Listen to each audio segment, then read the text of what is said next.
My grandfather left me his entire estate, and I watched all my toxic family members suddenly remember my number. For 15 years, I'd been the invisible grandchild, the one who didn't go to the right college, didn't marry into the right family, didn't have the right career. I worked as a kindergarten teacher while my cousins became lawyers and investment bankers. At family gatherings, they'd look right through me while discussing their portfolios and vacation homes. Grandpa was different. He'd call every Sunday to ask about my students, my little apartment, my garden. He never cared that I drove a 2007 Honda or that I bought my clothes at thrift stores. When everyone else scattered after Grandma died, I was the one who visited him twice a week, bringing him homemade soup and sitting through his old war stories. My mom stopped inviting me to holidays after I refused to ask Grandpa for money to bail out my brother's failing restaurant. "You're selfish," she'd said. Family helps family. Funny how that only applied when they needed something. When Grandpa died last month, I expected nothing. Maybe his watch or his collection of old vinyl records. Instead, the lawyer called me into his office alone. Grandpa had rewritten his will 6 months before he passed. The estate was worth $4.2 million.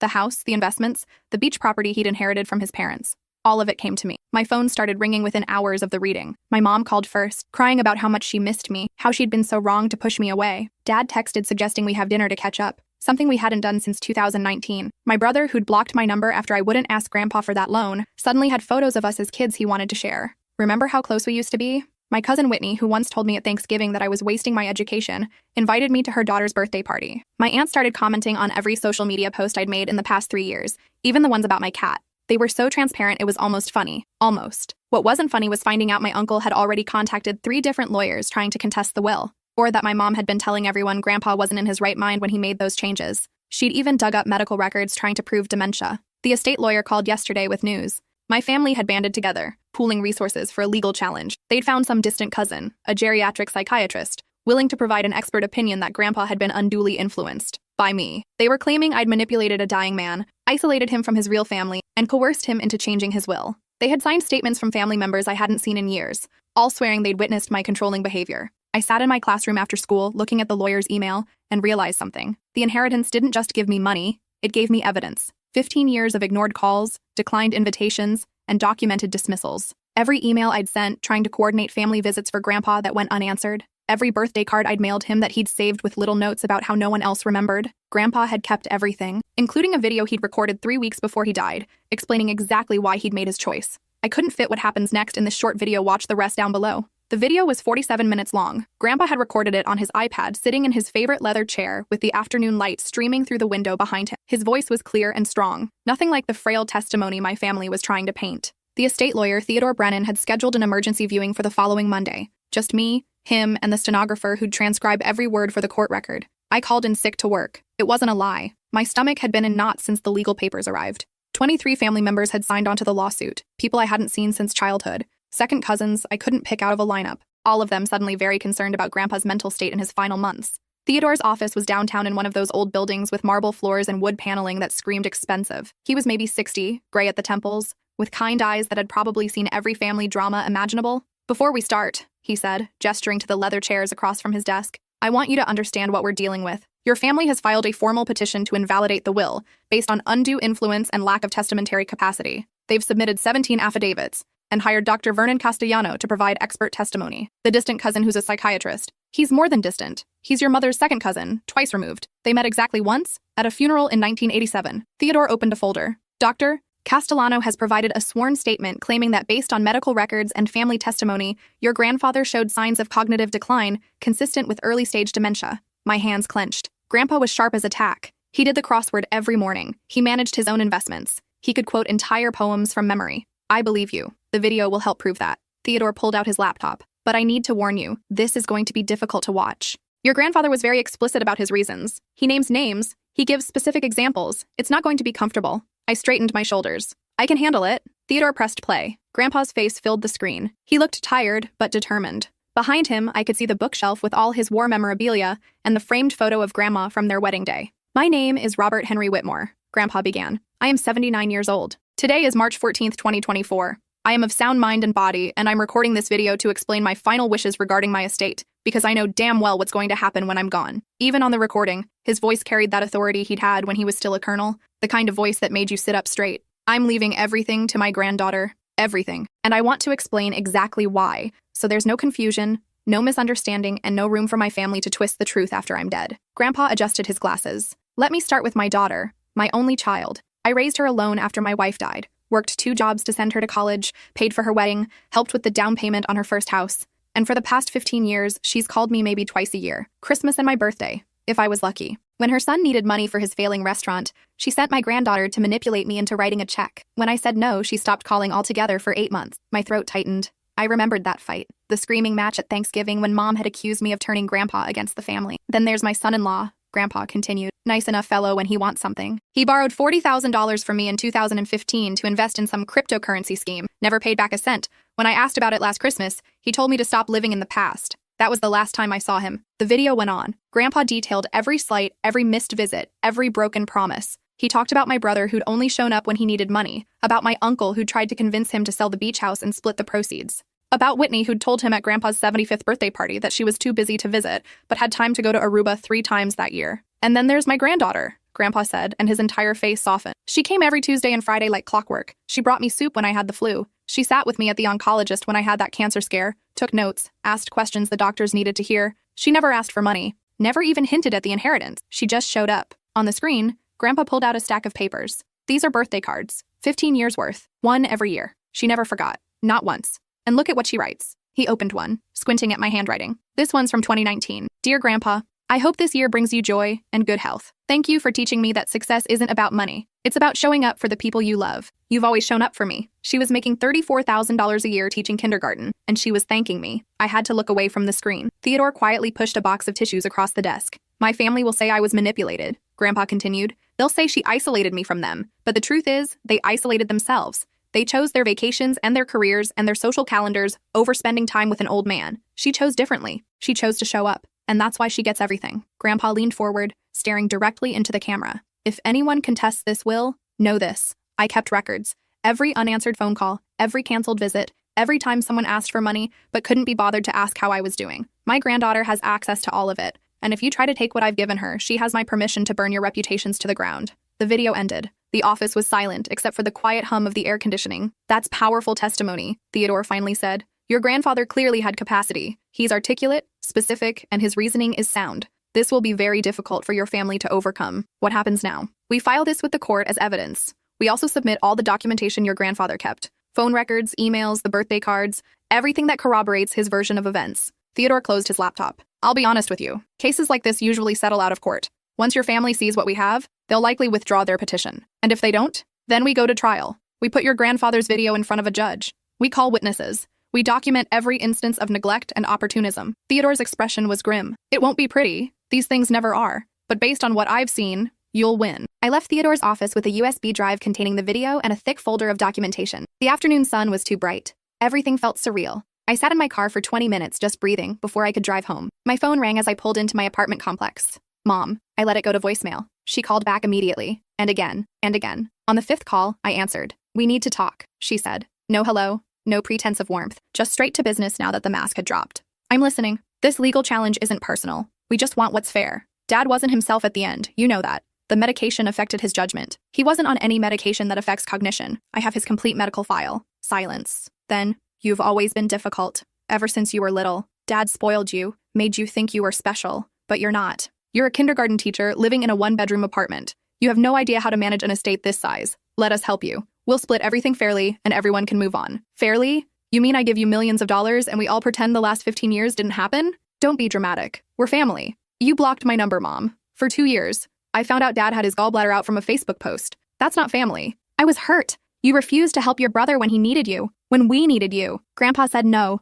I was just the messenger, and you punished me for it. Oh, here we go. Poor little victim. You always did this, made everything about you. Her voice was rising now. That sharp edge she got when she wasn't getting her way. We're not dropping this lawsuit. We have proof Dad was influenced. We have witnesses. You think you're so smart with your little documents, but we've been preparing too. Dr. Castellano's report is damning. By the time we're done, everyone will know exactly what kind of person you are. The kind who showed up, I said quietly. That's what kind of person I am. I'm the kind of person who showed up. I hung up. My hands were shaking. I'd never talked to my mother like that. Growing up, she'd had this way of making me feel small, like my opinions and feelings were inconveniences she had to tolerate. Standing up to her felt both terrifying and exhilarating. The next morning, I met with Theodore again. He'd received the official response to our evidence submission. My family's lawyers had doubled down. They weren't withdrawing anything. They'd added 2 more psychiatrists to their witness list and filed a motion to exclude Grandpa's video on the grounds that it was made under my influence. They're claiming you were there when it was recorded, Theodore explained, that you coached him on what to say. I didn't even know the video existed until after he died. I know, but they're arguing that your presence in his life during that period constitutes undue influence regardless of whether you were physically there during the recording. Theodore spread several documents across his desk. They've also subpoenaed your phone records, your bank statements, and your employment history. They're looking for any evidence that you were financially motivated. I never took a cent from him. I know, but they're going to try to prove otherwise. They'll look for any deposits that don't match your salary, any unexplained purchases. They'll paint you as a grifter who spent years grooming an elderly man. I felt sick. How do we fight this? We build your case. We show the court who you really are. Theodore handed me a legal pad and pen. I need you to make a list. Every visit with your grandfather, every phone call, every email. If you remember the date, great. If not, approximate. We're going to document everything. I spent the next 3 days writing. I filled 6 legal pads with memories. The time I drove through a snowstorm to bring Grandpa dinner because his power had gone out. The afternoon we spent organizing Grandma's photos into albums. The Sunday mornings I'd call him before church to see if he needed anything from the store. Every soup delivery. Every doctor's appointment. Every time I'd sat with him watching old war movies he'd seen 100 times. Theodore also had me contact character witnesses. Other teachers at my school. Parents of my students. My landlord. The woman at the coffee shop where Grandpa and I had breakfast every other Saturday. Anyone who could testify to my character and my relationship with Grandpa. The deposition started 2 weeks later. My family's lawyers had rented conference rooms in a downtown law firm, all glass and steel and intimidation. They deposed me for 6 hours. 2 attorneys, a stenographer, and a video camera recording every word. They asked about every visit to Grandpa's house, every conversation, every email. They wanted to know why I'd never mentioned the inheritance, why Grandpa had changed his will, whether I'd suggested it, whether I'd known about it. They asked about my finances, my debts, my student loans. They asked if I resented my family's success, if I'd been jealous of my cousins, if I'd manipulated an old man out of revenge. I answered every question honestly. Yes, I'd visited frequently. No, I'd never discussed the inheritance. No, I hadn't known about the will change. Yes, I had student loans. No, I'd never asked Grandpa for money. Yes, my family had excluded me. No, I hadn't done this for revenge.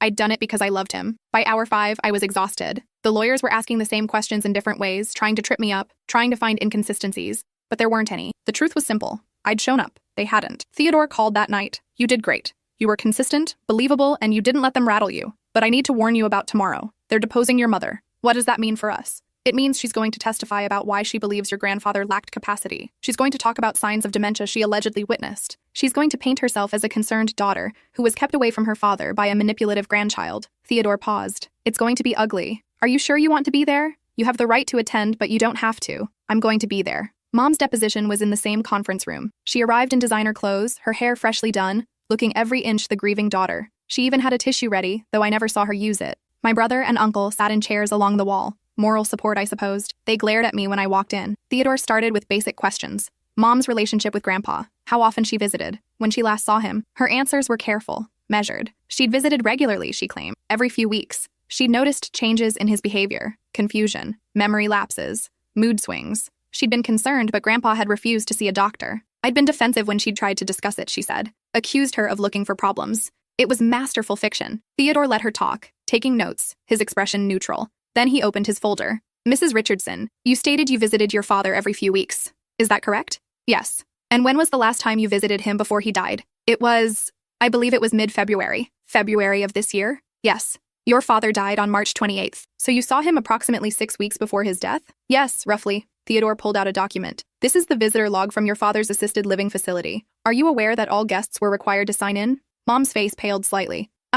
Yes. According to this log, your last visit was November 12th of last year, 5 months before his death. Would you like to revise your testimony? The room went dead silent. I watched Mom's composure crack. That can't be right. I visited him. I know I did. Maybe I didn't sign in. Maybe I forgot. The facility requires all visitors to sign in for security purposes. There are no exceptions. Theodore pulled out another document. These are your father's phone records. In the 6 months before his death, you called him 3 times. Each call lasted less than 5 minutes. Does that align with your definition of regular contact? I was busy. I had responsibilities. Work, family. Yet you found time for a 2-week vacation to Cabo San Lucas in February. Your Instagram posts are quite detailed. I watched my brother shift uncomfortably in his chair. Uncle was staring at the table. I needed a break, Mom snapped. Taking care of an elderly parent is stressful. You just testified you hadn't seen him in 5 months. How were you taking care of him? I was worried about him. That's stressful too. Theodore let that hang in the air. Mrs. Richardson, you've also testified that you witnessed signs of dementia. Can you describe those signs specifically? He would forget things,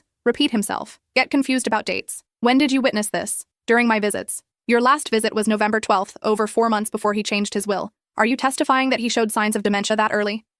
Yes, it was progressing. Then why didn't you report this to his doctors? Why didn't you seek a medical evaluation? Theodore pulled out more documents. I recognized them as Grandpa's medical records. According to his healthcare providers, he had a cognitive assessment 3 weeks before he changed his will. He scored perfectly. No signs of impairment. If you were so concerned about his mental state, why didn't you pursue medical intervention? Mom's jaw clenched. You're twisting my words. I'm simply asking for clarity. You claim he was impaired, yet you never sought medical help. You claim you visited regularly, yet the records show you didn't. You claim you were a devoted daughter, yet your own father's will suggests otherwise. Theodore leaned forward. Mrs. Richardson, isn't it true that you only became concerned about your father's mental state after you learned you'd been excluded from his will?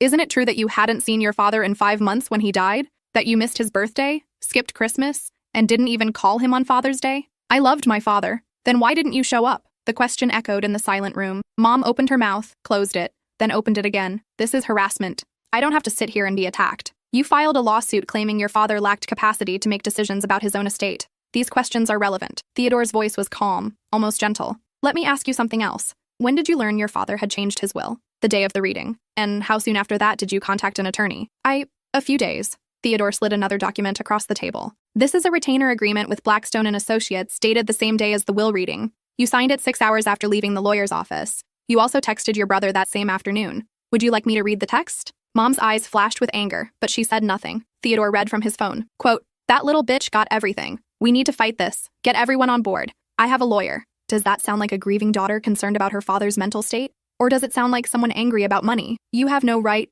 These texts were submitted as part of discovery. You provided them. And this text was sent before you'd seen any medical records, before you'd consulted with experts, before you had any basis for claiming impairment. You decided to contest the will based purely on the fact that you didn't get what you wanted. Theodore closed his folder. I think we're done here. Mom stood up so fast her chair scraped against the floor. This isn't over. We have proof. Real doctors, real testimony. You think you're so clever, but everyone will see through her act.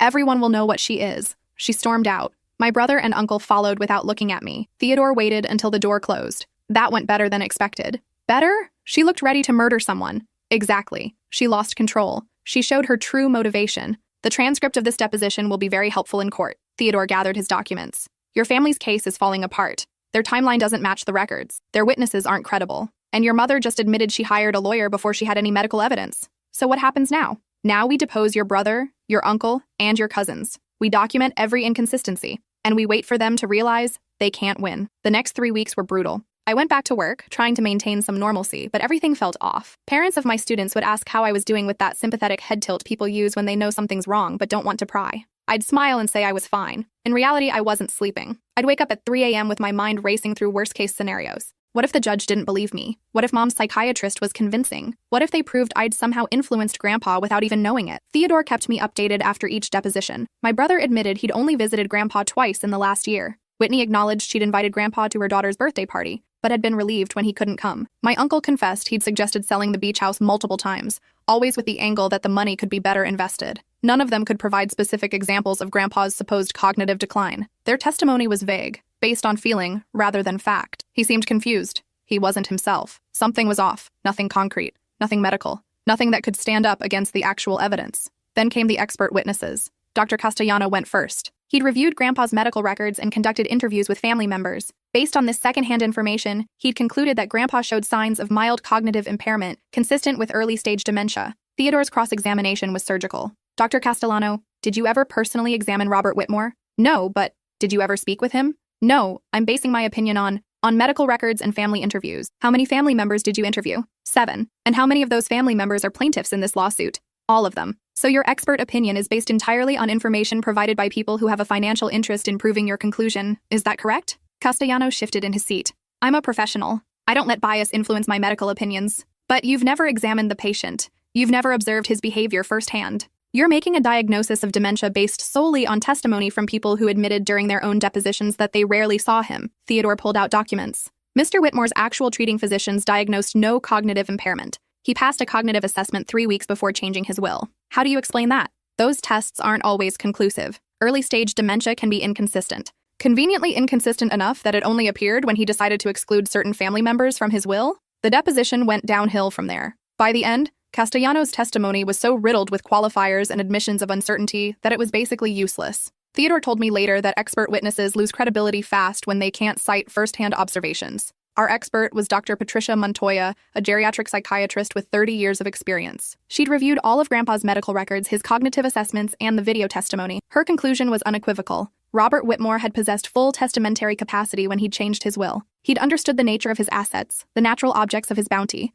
legal speak for family members, and the disposition he was making. He'd articulated clear, rational reasons for his choices. There was no evidence of delusion, impairment, or undue influence. 3 months after the lawsuit began, Theodore called with news. They're willing to settle. My heart jumped. What does that mean? It means they know they're going to lose. They're offering to drop the lawsuit in exchange for you paying their legal fees. How much? $200,000. I sat down hard on my couch. $200,000. They dragged me through hell for 3 months, lie under oath, try to destroy my reputation, and now they want me to pay them? It's a common tactic. They spent money on lawyers and they want to recoup some of it. They're framing it as a compromise. You keep the estate, they get their legal fees covered. What if I say no? Then we go to trial. Based on everything we have, I'm confident we'll win. But trials are unpredictable and expensive. Even if we win, you'll spend at least another $100,000 on legal fees. Maybe more. So either way, I'm out $200,000. More or less. I know it's not fair, but that's the reality of litigation. Theodore paused. However, there is another option. We can counteroffer. Make them an ultimatum. They drop the lawsuit with prejudice, meaning they can never refile,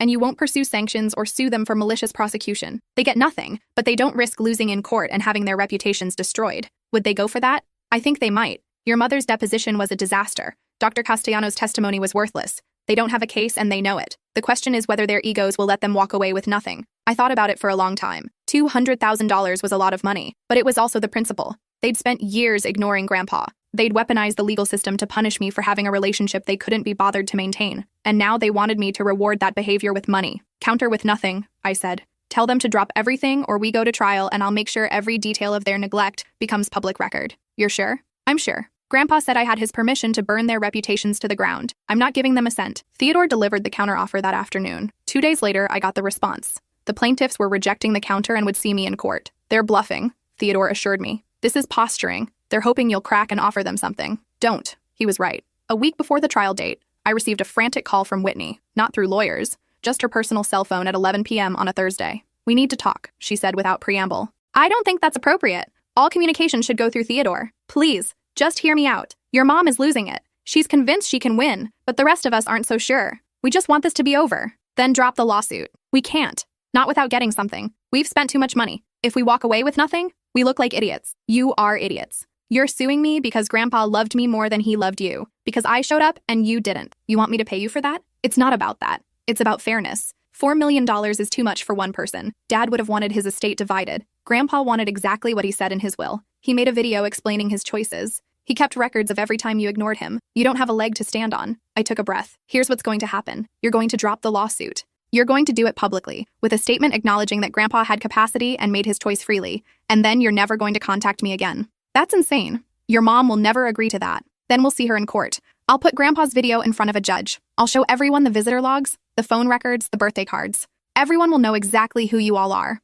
Is that what you want? Whitney was silent for a long moment. You've changed. You used to be so nice, so accommodating. I grew a spine. Turns out years of being invisible will do that. She hung up without another word. The trial was scheduled for a Monday in late September. Theodore had prepared me thoroughly. We had our evidence organized, our witnesses ready, our arguments rehearsed. The night before, I couldn't sleep. I kept thinking about Grandpa, about how he'd kept every birthday card, about how he'd recorded that video knowing exactly what would happen after he died. He'd given me more than money. He'd given me proof that I wasn't crazy, that the years of being dismissed and ignored had been real, that my family's sudden affection was as hollow as I'd suspected. Monday morning arrived cold and gray. I wore the only suit I owned, a navy blue outfit I'd bought for interviews 5 years ago. Theodore met me on the courthouse steps, briefcase in hand, looking confident and calm. They still haven't withdrawn, he said. We're really doing this. Inside, the courtroom was smaller than I expected. Wood paneling, fluorescent lights, and the faint smell of old paper. My family was already there, clustered on one side like a funeral receiving line. Mom, Dad, my brother, Whitney, my uncle, my aunt, and several cousins I barely recognized, all of them in expensive suits, all of them refusing to look at me. Judge Barbara Hendricks entered promptly at 9. She was maybe 50, with silver hair and sharp eyes that missed nothing. I've reviewed the briefs and the evidence submitted by both sides, she began without preamble. This appears to be a family dispute over an estate. The plaintiffs claim the decedent lacked capacity and was unduly influenced. The defendant claims the decedent's wishes were clear and well documented. Is that accurate? Both legal teams confirmed. Before we proceed with testimony, I want to make something clear. I've seen the video recorded by Mr. Whitmore. I've read his medical records. I've reviewed the depositions. Unless the plaintiffs can provide compelling evidence that contradicts these documents, I'm inclined to uphold the will as written. However, I'll hear your case. Plaintiff's counsel, you may proceed. The next 6 hours were exhausting. My family's lawyers called witnesses who testified about Grandpa's supposed decline. They brought in Dr. Castellano, who repeated his diagnosis. They submitted the affidavits claiming I'd isolated Grandpa from his family. They painted a picture of a lonely old man, vulnerable and confused, manipulated by a calculating grandchild who saw dollar signs. Theodore's cross-examinations were brutal. He destroyed every timeline, exposed every inconsistency, and forced witness after witness to admit they had no first-hand knowledge of Grandpa's mental state during the relevant period. When Dr. Castellano tried to maintain his diagnosis, Theodore made him watch the entire 47-minute video right there in court, made him point to specific moments where Grandpa showed signs of impairment. Castellano couldn't do it. Then it was our turn. Theodore started with the visitor logs, the phone records, the birthday cards. He established a clear pattern of neglect. Then he called character witnesses. My principal testified about my dedication to my students. My landlord talked about seeing me load groceries into my car every Friday night, the same groceries I'd bring to Grandpa the next morning. The woman from the coffee shop described our Saturday morning routine, how Grandpa's face would light up when I walked in. Finally, Theodore played the video. The whole courtroom watched as Grandpa explained his choices, named names, gave specific examples, showed absolute clarity of mind and purpose. By the time it ended, several people in the gallery were crying. Mom's face was stone. The judge was taking notes. The court will adjourn for the day, Judge Hendricks announced. I'll review all testimony and issue a ruling tomorrow at 2 p.m. That night was worse than the night before the trial. I kept replaying moments. Mom's face when the visitor logs were shown, Whitney squirming during her testimony, the judge's expression during Grandpa's video. Theodore told me not to worry, that we'd presented a strong case, but I couldn't shake the fear that somehow, despite everything, the judge would rule against me. Tuesday dragged. I tried to go to work but couldn't focus. I called in after lunch and drove to the courthouse early. Theodore was already there, reading through notes. How are you holding up? I'm terrified. Don't be. We won. We both know we won. He looked at his watch. But I won't relax until the judge says so. At exactly 2 p.m., Judge Hendricks returned. The courtroom rose. She settled into her chair, adjusted her glasses, and opened a folder. I've considered all the evidence presented in this case. The plaintiffs have argued that Robert Whitmore lacked testamentary capacity and was subject to undue influence by his granddaughter. The defendant has argued that Mr. Whitmore's wishes were clear, documented, and made with full capacity. After careful review, I find the plaintiff's case completely without merit. I felt my knees go weak. Theodore's hand steadied my elbow. Mr. Whitmore clearly possessed testamentary capacity when he changed his will. His video testimony demonstrates lucid thinking, clear memory, and rational decision-making. His medical records support this. The cognitive assessment performed 3 weeks before he changed his will shows no impairment whatsoever. The plaintiff's expert witness, Dr. Castellano, never examined Mr. Whitmore and based his opinion entirely on secondhand information from individuals with financial interests in this litigation. His testimony carries no weight. Judge Hendricks looked directly at my family. Furthermore, the evidence shows a pattern of neglect by the plaintiffs. Visitor logs, phone records, and documentary evidence all demonstrate that the plaintiffs had minimal contact with Mr. Whitmore in the years before his death, and even less in the final months of his life. In contrast, the defendant maintained consistent, documented contact. She attended medical appointments, provided care, and showed genuine devotion. The judge's voice hardened. The claim of undue influence is particularly egregious. There is zero evidence that the defendant requested, suggested, or even knew about the will change before Mr. Whitmore's death. The plaintiffs have manufactured a narrative to explain away a painful truth. Their father and grandfather chose to disinherit them because they failed to maintain a relationship with him. This is not evidence of incapacity or influence. This is consequence. Mom made a small sound. I couldn't tell if it was a gasp or a sob. The will stands as written. The estate passes entirely to the defendant. Additionally, I'm awarding attorney's fees to the defendant. The plaintiffs filed this lawsuit in bad faith with no credible evidence for the sole purpose of overturning a will they found unfair. They will bear the cost of this litigation. Judge Hendricks closed her folder. One more thing. Mr. Whitmore's video testimony included a statement that if anyone contested his will, his granddaughter had permission to expose their behavior publicly. She has refrained from doing so throughout this proceeding. She's shown remarkable restraint. But I want to note for the record that everything discussed in this courtroom is now part of the public record. Anyone interested in this family's dynamics can access these documents. The plaintiffs might want to consider that before they attempt any appeals. The gavel came down. Case dismissed. The courtroom erupted in whispers. Theodore was shaking my hand, congratulating me, already talking about filing for fees. I couldn't process any of it. I just stared at my family as they gathered their things. Mom's face was red. Dad looked defeated. My brother wouldn't meet my eyes. Whitney was crying. One by one, they filed out of the courtroom without a word. In the hallway outside, I finally broke down. All the tension, all the fear, all the anger came pouring out. Theodore let me cry, handed me tissues, and waited patiently until I could speak again. What happens now? I finally asked. Now, we file for attorney's fees. Based on the judge's ruling, we'll likely recover most of your legal expenses. The estate transfers to you officially. and your family has 30 days to file an appeal, though I doubt they will. That was a decisive ruling. And if they do appeal, we win again. The evidence is overwhelming, but honestly, I think they're done. This was expensive and humiliating. They're not going to prolong it. I drove home in a daze. My phone was buzzing constantly, but I ignored it. I needed silence. Needed to process what had just happened. I'd won. Grandpa's wishes were being honored. His estate was mine, and my family had been exposed for exactly what they were. That night, I sat in my apartment with a glass of wine I never drank and finally listened to my voicemails. Most were from reporters who'd apparently been in the courtroom. A few were from distant relatives I didn't even know, congratulating me or offering to help manage the inheritance for a small fee. One was from Whitney. I wanted to say I'm sorry. Not for the lawsuit. I'm not ready to admit we were wrong, but I'm sorry it came to this. I'm sorry we couldn't just talk like family. I don't know if you'll ever forgive us, but I hope someday you can understand we thought we were doing the right thing. I deleted it. There was nothing to understand. They'd spent years proving I didn't matter. Then they'd spent months trying to punish me for being the only one who cared. Understanding didn't factor into it. The next few weeks were a blur of paperwork. Transfer documents, tax forms, estate management. Theodore connected me with a financial advisor who helped me understand what I was inheriting. Not just money, but property, investments, Grandpa's entire legacy. It was overwhelming. I took a leave of absence from teaching to handle everything. Moved out of my apartment and into Grandpa's house. It felt strange at first, living in those rooms where I'd spent so many afternoons. But also right, like I was finally where I belonged. 3 months after the trial, I hosted Thanksgiving at the house. Not a big production, just me and a few friends from work. We cooked together, laughed too loud, and made new memories in the old dining room where I'd once sat invisible. As I carved the turkey, I thought about Grandpa, about how he'd always saved the wishbone for me, about his terrible jokes and his war stories and the way he'd always asked about my students by name. "Thank you,"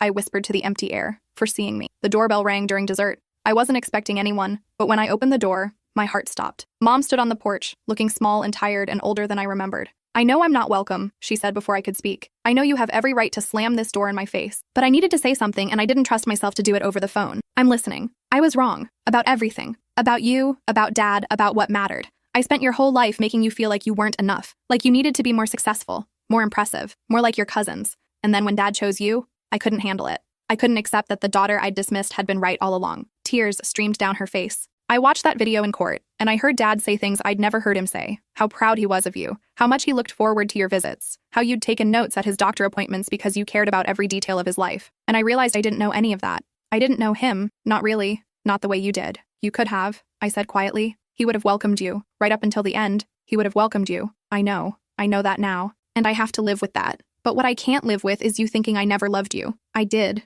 I do. I was just too stupid and stubborn to show it the right way. I measured your worth by all the wrong standards, and I'm so sorry." She reached into her purse and pulled out an envelope. "This isn't me asking for money, or forgiveness, or anything else. This is me giving you something Dad gave me a long time ago. I'd forgotten I had it until I was going through old boxes last week." I took the envelope. Inside was a letter, dated 15 years ago in Grandpa's handwriting. "Dear Diana," it began. "You've been riding your daughter hard lately about her choices, her career, her boyfriend, her life. I want you to stop and think about what really matters. She's kind, she's dedicated, she shows up for people. Those are the qualities that define a person, not their salary or their address. One day you're going to realize you pushed away someone rare and beautiful. I hope when that day comes it won't be too late." I looked up at Mom. "He gave you this?" "After that Thanksgiving when I uninvited you. He was furious with me. I told him he didn't understand, that I was just trying to motivate you. He told me I was breaking your heart. I didn't believe him. I thought he was being overdramatic." She wiped her eyes. "He was right. About everything. And now I've lost both of you. You haven't lost me. Yes, I have. I see the way you look at me, or don't look at me. I'm not your mother anymore. I'm just the woman who gave birth to you." I thought about that for a long moment. Thought about the years of feeling inadequate, the holidays I'd spent alone, the phone calls that went unreturned, the lawsuit and the depositions and the public humiliation. All of it was true. All of it hurt. But I also thought about Grandpa's letter, about him believing in me even when my own mother didn't, about how he'd fought to make sure I was taken care of even after he was gone. And I realized something. Grandpa had taught me more than just the value of showing up. He'd taught me that holding on to anger would poison the life I was trying to build. "You're not invited to Thanksgiving," I said. "Not this year. Maybe not next year. But eventually, if you prove you mean what you're saying, there might be a place for you here. Not as the mother who gets everything she wants, because that's how it's always been, but as someone earning her way back into my life. One visit, one phone call, one genuine moment at a time." Mom nodded, crying harder now. "I'll take it. Whatever you're willing to give, I'll take it. Then start by leaving now. I have friends inside and this is their day, not yours." She turned to go, then stopped. "Your father wants to reach out too, and your brother. They're ashamed of what we did, but they don't know how to fix it. Tell them the same thing I'm telling you. Prove it. Show up. Not with money or grand gestures. Just show up and be present and actually care about my life. That's all Grandpa ever wanted. That's all I want now. Mom nodded and walked back to her car. I watched her drive away, then closed the door and returned to my friends. They asked if everything was okay. I smiled and said it would be. That night, after everyone left, I sat in Grandpa's leather chair with his letter in my lap. I could almost feel him there, could almost hear his voice saying, "You did good, kiddo. You stood up for yourself, but you also left the door open. That takes real strength." I raised my wine glass to the empty room, to second chances, and first priorities. 6 months later, I quit teaching, not because I didn't love it, but because I realized I could do more. I used part of the inheritance to start a foundation, Grandpa's Legacy Fund, dedicated to helping families dealing with elderly care. We provide resources for family counseling, respite care for caregivers, and educational programs about maintaining relationships across generations. We also fund scholarships for students pursuing careers in geriatric care. The irony wasn't lost on me. My family had fought to take away resources that could have brought us together,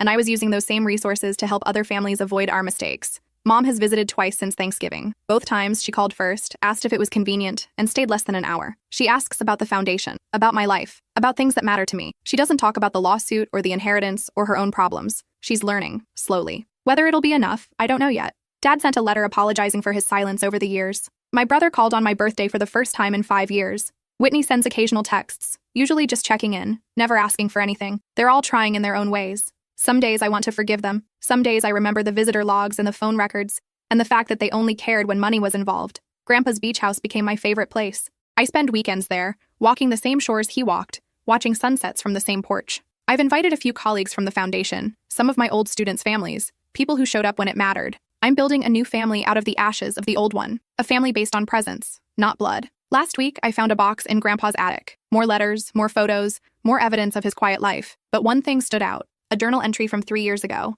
Diana called today asking for money for her son's restaurant. I said no. She hung up angry. I'm sad but not surprised. My granddaughter called right after, just to see how I was feeling. She does that every Tuesday. Doesn't want anything, just wants to talk. That's the difference. That's everything. I sat on the dusty attic floor and cried. For Grandpa. For the relationship Mom could have had with him. For all the years my family wasted chasing money while missing the person right in front of them. The estate has grown. The investments Grandpa made continue to pay off. I'll never have to worry about money again. But that was never what this was about. It was about validation. About proof that showing up matters. That kindness and consistency and genuine love aren't weaknesses or wastes of time. They're everything. Now when my kindergartners ask what I do, I tell them I run a foundation that helps families. When they ask how I got the money to start it, I tell them my grandpa left it to me. When they ask why, I tell them the truth. Because I visited him every week. Because I called him every Tuesday. Because when everyone else forgot, I remembered. And that mattered more than anything else. Some nights, I still dream about the courtroom. About the judge's words. This is not evidence of incapacity or influence.